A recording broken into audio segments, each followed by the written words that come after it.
As you hold that toy like that, this needs to be taken seriously. This is how you hold children when you take care of them. He's gonna punch me in the face real soon. I'm just bracing myself. Yeah. You deserve it. I'm gonna let it get. And his blood get on these couches. Emanny is violated once more by Marc Lamont Hill. Everything, including my script, was prepared. But I have to. Emanny was truly violated by Marc.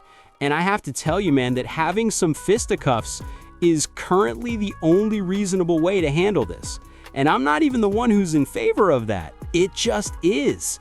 Because Emanny was holding a doll or toy from the Joe Budden podcast. Marc mocked his prospects as a deadbeat this time. Emanny questioned, "Why are you holding it like that?" "This has actually raised them," Marc commented. The thought crossed my mind, oh my God, it's getting diabolical. And I genuinely don't know what Eman will do because of another situation that happened earlier in the program. All of this took place in the first 15 minutes of the show when Marc ridicules Manny for perhaps being sexually molested and a member of the Harlem Boys Choir.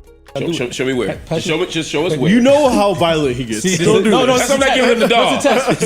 It's unbelievable that it's reaching this stage. I'm basically in a state of astonishment. I'm in wonder, similar to the attack in Iraq. However, all of this occurred right after Emanny, bringing up the cult and Marc Lamont's involvement with it. Cult, Marc. Yeah. And we just let that breeze by. No, we just absolutely did not let it breeze by. Degree. Since it wasn't that Marc Lamont was merely a member of a cult, I do believe that he dislikes it when people bring up the subject. He belonged to a bizarre sect. I'm referring to cults that are the subject of some grave accusations, and the kind of accusations that make it quite frightening to even be near something like that. Gork. Many people are unaware because, as I recall, I made a video on it some time ago in which Flip mentioned the cult, and several people commented that they were unaware of it. I had no idea how that happened. In my opinion, Marc would prefer to disassociate himself from that. However, given how extensive the accusations are regarding the actions of that cult, it is likely to continue to surface. The problem is that I'm not even sure whether the cast has the resources to strategically disparage Marc Lamont Hill. They can only accomplish this by continuously bringing up the cult. When Marc Lamont Hill enters his Dark Lamont Hill bag, there is no other way to defeat him. However, there are a number of problems between Marc and Emanny that are coming to our attention.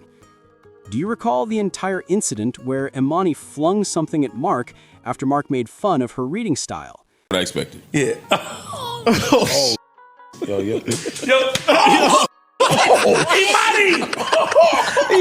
Stop playing, yo. Then there was the entire other circumstance, not even instances where Emanny was teased by Marc for being foolish once more, but rather for being a poor child growing up. Emanny is being completely emasculated by Marc, who says stuff like, "Yo, you were abused as a child." Furthermore, I'm completely unaware of any abuse stories he may have told. I believe Emanny doesn't like this, but I also think Marc might feel this way since there isn't any proof that it's acceptable to make fun of it. Even though Emanny has known Joe Budden for a longer period of time, Marc Lamont has a higher position at the Joe Budden podcast, so I believe that eventually there will be a swing or some kind of conversation. We'll have to wait and see how things work out. Marc Lamont is regarded as one of the top artists at the Joe Budden network, which you must consider to be a record company. Therefore, even though Emanny gets along well with the record company's CEO, he isn't the one who generates revenue for the label. He isn't in charge of generating subscriptions and other such metrics.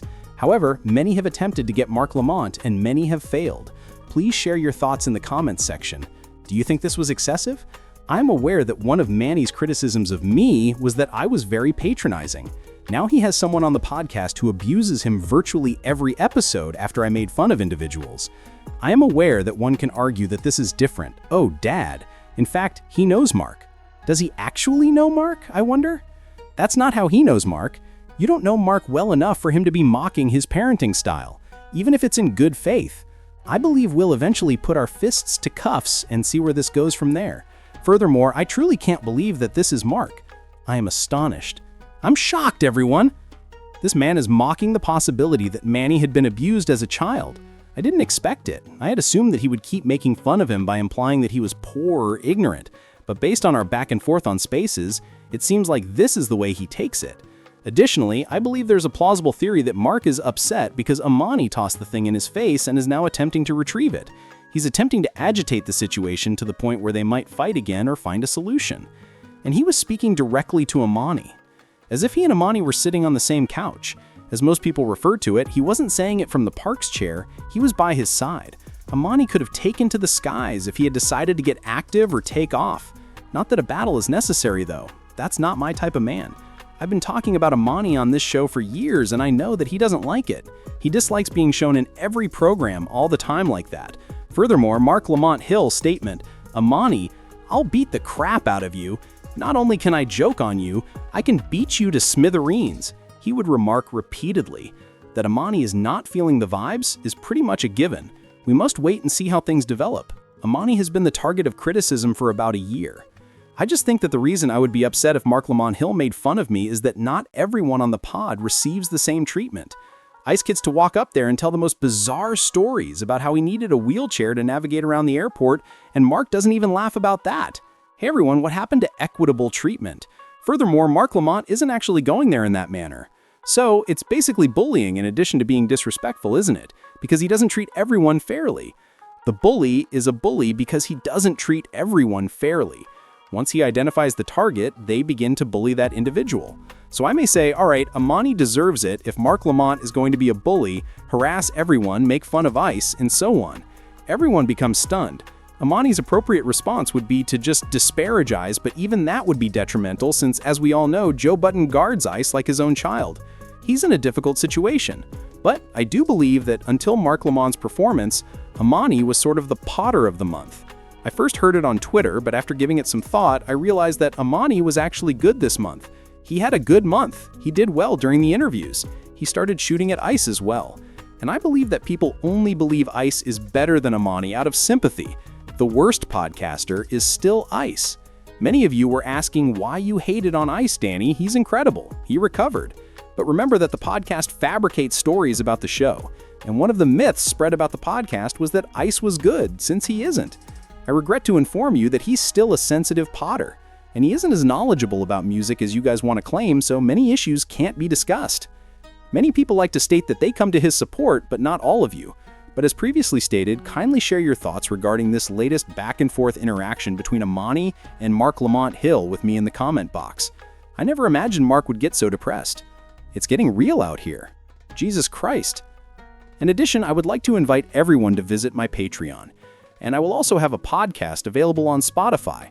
I'm going to be the host of the podcast, so I'm just going to be myself. After that, I'll have a rotating cast of guests, and we'll go from there. That is the direction we're taking this time, Danny and friends, and I think you all will really appreciate it.